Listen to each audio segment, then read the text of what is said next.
Well, it's a common New Year's resolution. I want to read more.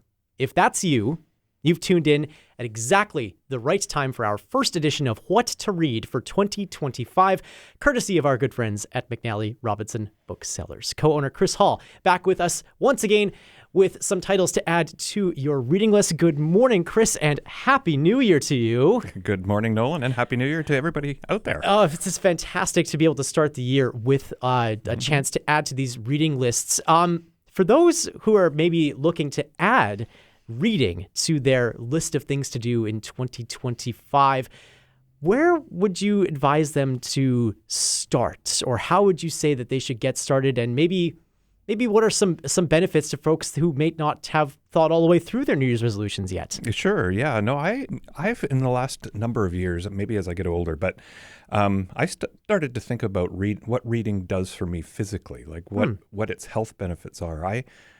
If I sit down and watch a TV show for an hour, I get up and think, what happened to that hour? It's gone completely.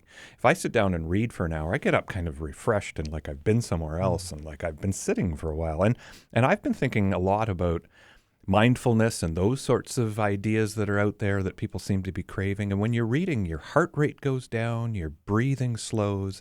Like I'm thinking more and more about the actual physical benefits of reading. So then you can get into things like keeping your mind sharp and strengthening your imagination and seeing the world from other sides and all of those sorts of things too in the actual content. But yeah, I think just sitting down and turning off the screen, should we mention that? So yes, very helpful. I think there's lots of health benefits, mental health as well as physical health. Yeah, wonderful to engage in the world sort of around you or in the world that you can create in your mind with a book versus sort of being passive and being talked to by a screen. So you've got a list of 5 books that you have brought in to add to the reading list. But before we get to those, I was on the McNally Robinson Instagram account yesterday, a thing that everybody should follow along, by the way. It's quite excellent. And there were 2 titles that caught my eye that you chose as your favorite books of 2024. So before we get into your 5 picks for what to read this month, I wondered if you could talk about those 2 titles that you chose as your favorite books of last year. Sure, absolutely. Well, this is one of the dangers of speaking out loud amongst the staff at McNally Robinson, especially the social media people, although I'm aware of that. So I accidentally, on purpose, said if I were asked about my favorite 2 books from last year, nonfiction, I would pick The Horse, the Galloping History of Humanity, by Timothy Weingard. I found it incredible. It's the history of people, humans, but the role that horses have played in our history is remarkable, and it's something I never thought of. You see them in movies. You see them. Obviously, they were our companions, but also our workers, and I really enjoyed it. Yeah, what a wonderful way to think about history in that regard. Yeah. And then you also chose another book by the author Jon Kalman Stefansson called Your Absence is Darkness. Yes, and now that was a What to Read last February, I believe. Oh. And so I picked up on it then, and I knew the publisher was very keen on it, and then we were told that we had the opportunity to have Jon Kalman Stefansson join us in October. And so I decided I would like to be the host, so I was reading. So I have to also say this is the book I read most deeply and most attentively as well. So maybe that has something to do with it. But I just found it remarkable. It took me to a world and challenged my thinking and opened my mind. It was quite an experience. Yeah. So those are, of course, 2 titles to pull the next time somebody stops in one of your McNally Robinson locations. And it's a perfect segue to talk about all of the other exciting things that are coming up at McNally Robinson in the coming weeks, which we'll talk about in a little while. But okay, so we've got these 5 titles that you've chosen for What to Read for January. Maybe we can start with, since we're kind of still have horses on the brain, perhaps we can talk about The Word of Dog, which is a very very clever title by Mark Rowlands. Sure. Yeah, The Word of Dog, What Our Canine Companions Can Teach Us About Living the Good Life. So anyone who has spent any time with a dog knows that they have a real talent for appreciating the good things in life. So I hang around with one in my life. The all smells are good smells, I have noticed, and there's nothing more satisfying than a good run, and nothing comes more naturally than showing affection to their companions, their people, right? And so Rollins is a philosopher, and he's been struck by that as well. And he explores the ideas that philosophers think about what it means to live a good life. And he argues that we can learn a lot just by observing our canine friends.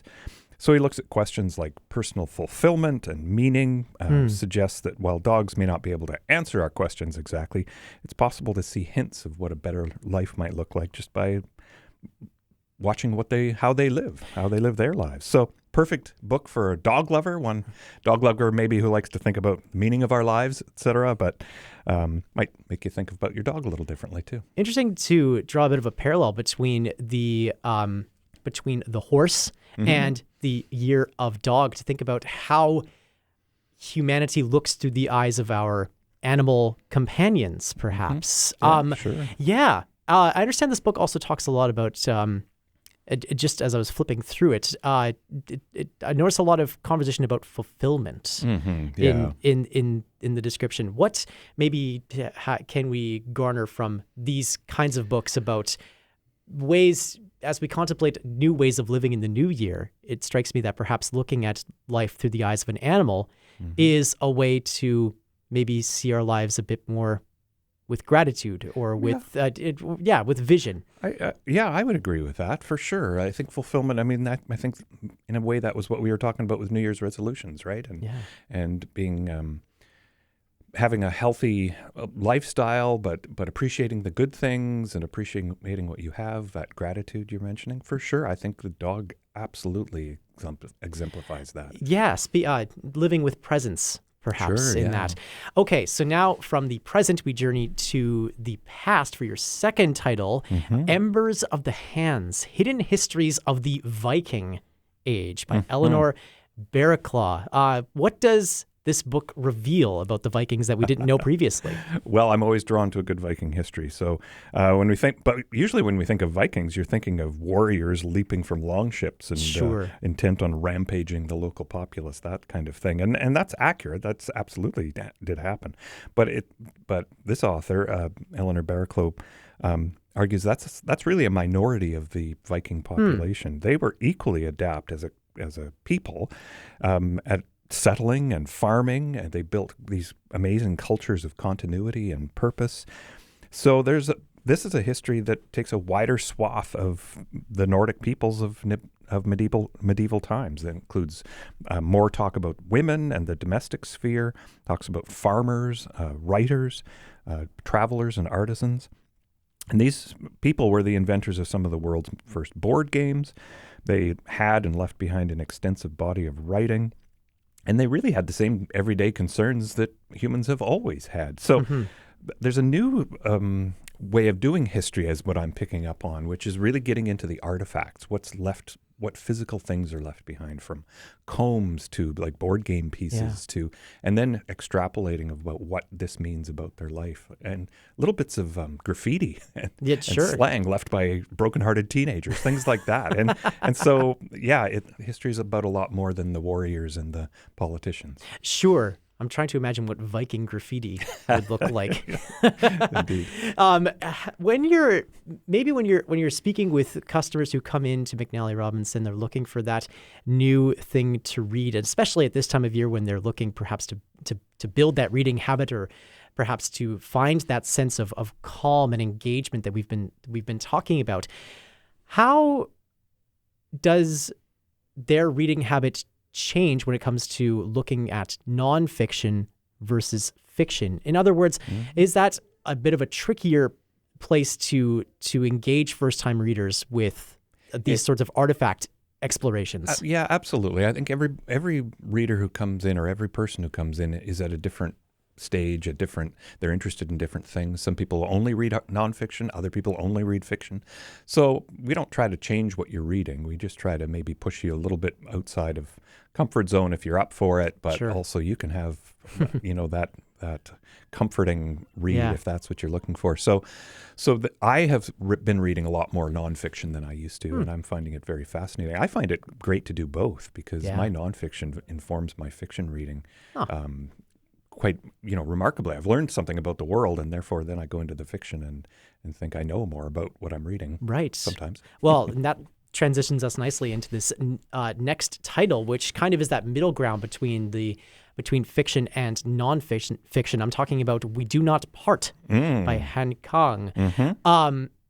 What makes this book a great one to start off 2025? Well, We Do Not Part, it's by Han Kang. She is a South Korean author, and she's written a book years ago now, I guess, called The Vegetarian, and that really put her on the map.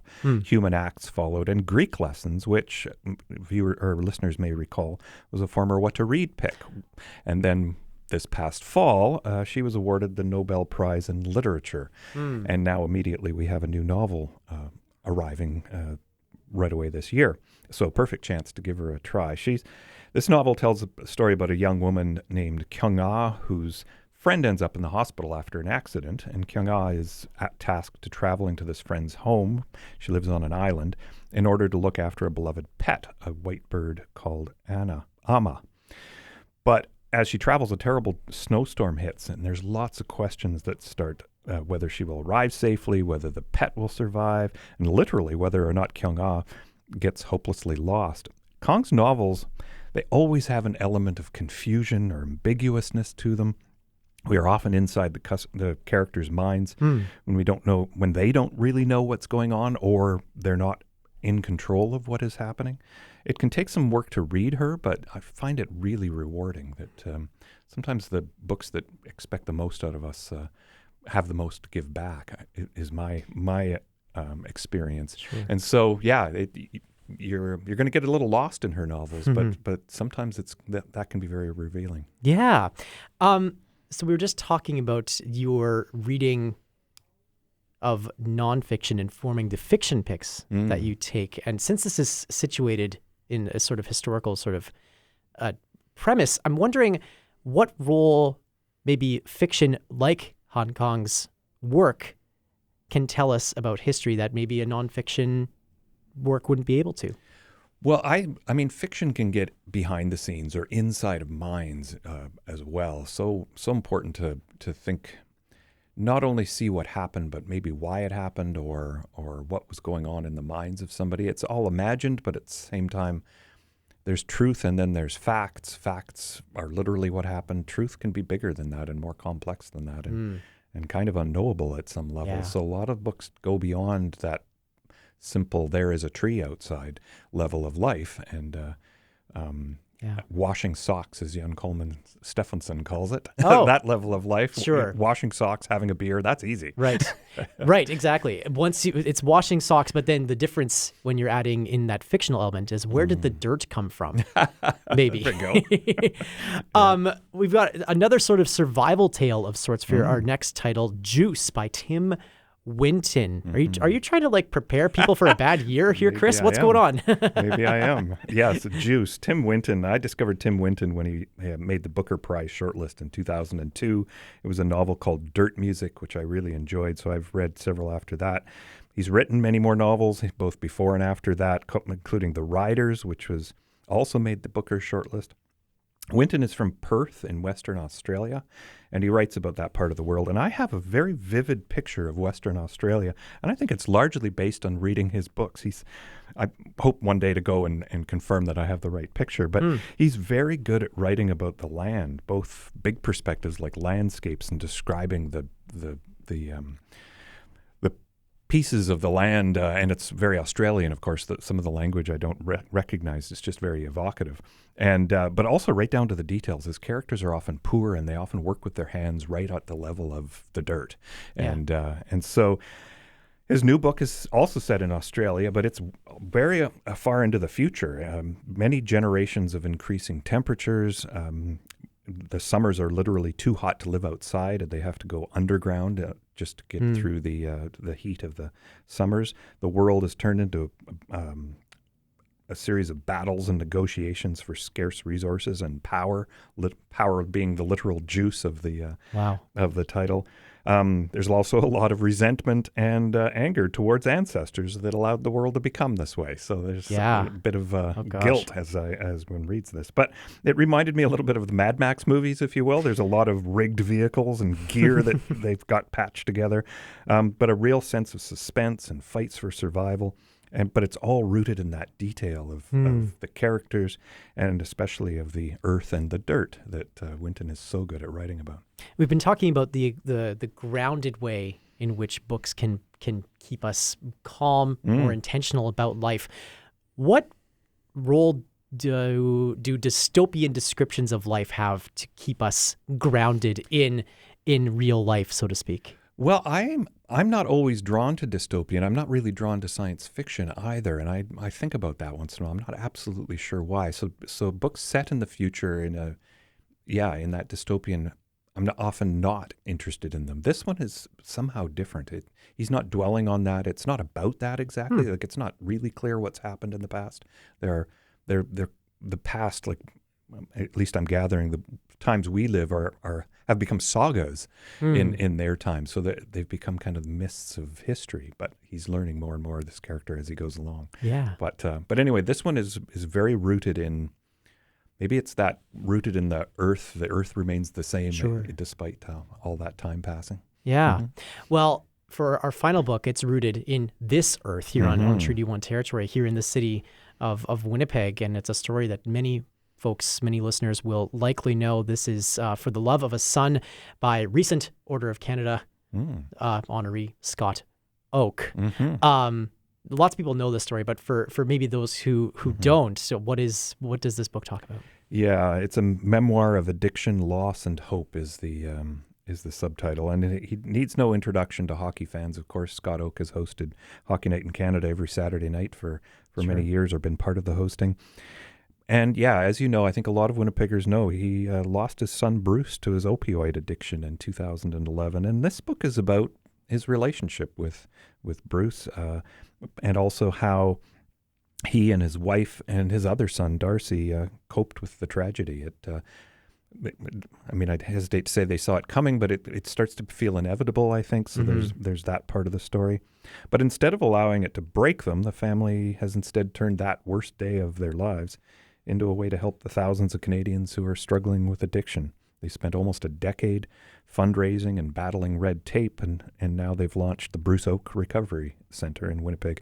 It's a free, cutting-edge treatment center. It's staffed by addictions and alcoholics who themselves are in recovery, so there's a lot of understanding involved in that. It's a tough story for sure, but the Oakes are not alone in this in our world, coping with loved ones who have been or are being devastated by addiction. So it's also an inspiring story of turning that heartbreak into making lives better. So you're right. We kind of know the story, but this allows us a lot farther in. Books allow you to get a lot farther into the story. And I should also mention that Scott Oake is going to be doing an event at the store at Tuesday, January 21st at 7 p.m. So he will talk a little bit about this experience. I was just about to say we can look forward to hearing more about this story on January 21st with more conversations with Scott Oake about and these should also titles. say that's streaming online. So if the weather's not friendly, you can stay home and watch it online.